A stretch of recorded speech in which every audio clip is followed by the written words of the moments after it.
کیا کسی کی خوشی آپ کے دل میں حسد کی ایسی آگ لگا سکتی ہے جو سب کچھ جلا کر راکھ کر دے؟ یہ کہانی ہے معصومیت، حسد اور ایک ایسی تباہی کی جس کے زخم کبھی نہیں بھرتے۔ ایک سبق جو دلوں کو چھو جائے گا۔ فلک اپنے چھوٹے سے گھر کے صحن میں بیٹھی تھی۔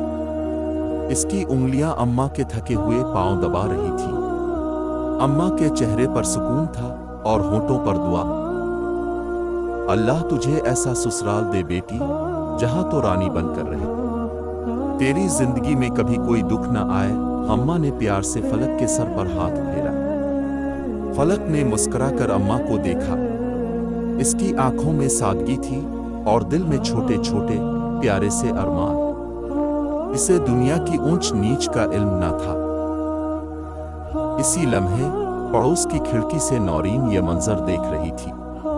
اس کے دل میں جیسے کسی نے تیز خنجر گھونپ دیا۔ کیوں؟ اس نے خود سے پوچھا، کیوں ساری دعائیں، سارا پیار ہمیشہ فلک کے حصے میں آتا ہے؟ فلک کی معصوم خوشی نورین کو اپنی سب سے بڑی محرومی لگتی تھی۔ اس کے اندر حسد کا زہر آہستہ آہستہ پھیل رہا تھا۔ وہ فلک کی ہنسی برداشت نہیں کر سکتی تھی۔ پھر عارض آیا، فلک کے ماموں کا بیٹا جو برسوں بعد امریکہ سے لوٹا تھا۔ نورین نے اسے پہلی نظر میں دیکھا اور اپنا دل ہار بیٹھی۔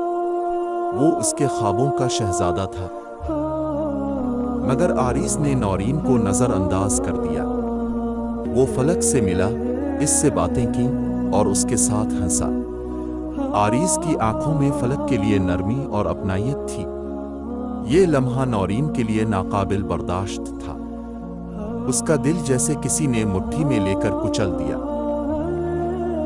حسد اب نفرت بن چکا تھا۔ نورین نے ایک گھناؤنی سازش کا جال بنا۔ اس نے چپکے سے فلک کا موبائل لیا، عارض کے نمبر پر نفرت بھرے پیغامات بھیجے۔ اس نے فلک بن کر عارض کو بدتمیز، تلخ اور رشتے سے انکاری ظاہر کیا۔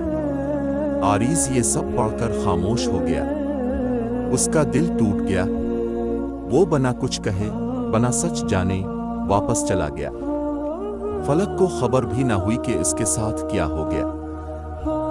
وقت گزرتا رہا۔ اماں بستر مرگ پر تھی۔ فلک ان کے پاس بیٹھی سسک رہی تھی۔ اس کی دنیا اجڑ رہی تھی، مگر نورین کے چہرے پر ایک عجیب، خاموش مسکراہٹ تھی۔ اس کے دل میں ایک شیطانی خوشی تھی۔ اب کوئی نہیں جو تجھے دعائیں دے گا فلک، اب تو اکیلی رہ جائے گی۔ اماں نے آخری سانس لی۔ فلک کا سہارا چھن گیا۔ سالوں بعد عارض واپس آیا۔ قسمت کو سچ سامنے لانا تھا۔ اسی طرح عارض کو ان پیغامات کی حقیقت معلوم ہوئی۔ اسے پتہ چلا کہ وہ پیغامات فلک نے نہیں بھیجے تھے۔ سچائی سورج کی طرح روشن ہو گئی۔ فلک کی آنکھوں سے آنسو بہہ نکلے۔ عارض کو اپنی غلط فہمی اور جلد بازی پر پچھتاوا ہوا، مگر اب بہت دیر ہو چکی تھی۔ جو رشتے ٹوٹ گئے تھے، جو وقت گزر گیا تھا، وہ واپس نہیں آ سکتا تھا۔ سب کچھ ختم ہو چکا تھا۔ فلک نے اپنے دل کا بوجھ ہلکا کرنے کا فیصلہ کیا۔ وہ چپ چاپ نورین کے دروازے پر گئی۔ اس کے ہاتھ میں ایک چھوٹا سا خط تھا۔ اس نے خط نورین کو دیا اور بنا کچھ کہے مڑ گئی۔ خط میں لکھا تھا، میری زندگی برباد کر کے تمہیں خوشی ملی؟ بس اتنا جان لو، میں کبھی تم سے نفرت نہیں کر سکی۔ تمہارے حسد نے مجھے بہت دکھ دیا، مگر میرے دل میں تمہارے لیے صرف افسوس ہے۔ نورین نے خط پڑھا اور چیخ اٹھی، مگر فلک جا چکی تھی، ہمیشہ کے لیے۔ نورین اپنے عالیشان کمرے میں آئینے کے سامنے کھڑی تھی۔ اس کا میک اپ پرفیکٹ تھا۔ اس کے پاس مال و دولت سب کچھ تھا، مگر چہرے پر ایک گہری شکن تھی، دل میں ایک خالی پن۔ سب کچھ پا کر بھی وہ سکون نہ ملا جو فلک کے سادہ دل میں تھا۔ اس نے سرگوشی کی۔ اس کی آنکھوں سے ایک آنسو بہا، مگر یہ آنسو سرخ تھا، جیسے دل جل کر خون رو رہا ہو۔ حسد کی آگ نے اسے اندر سے کھوکھلا کر دیا تھا۔ یہ کہانی حسد کی تباہ کاری، سچائی کی خاموش طاقت اور معصومیت پر ہونے والے ظلم کی ایک اندوہناک داستان ہے۔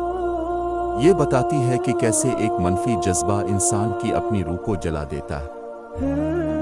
اس کہانی کو دیکھنے کے بعد اپنے دلوں میں جھانکیں۔ کیا آپ بھی کسی کی خوشی سے جلتے ہیں؟ یاد رکھیں، حسد آپ کو کبھی سکون نہیں دے گا۔ دوسروں کی خوشیوں میں خوش ہونا سیکھیں، سچائی کا ساتھ دیں اور اپنے دل کو حسد کی آگ سے بچائیں۔ یہی حقیقی سکون ہے۔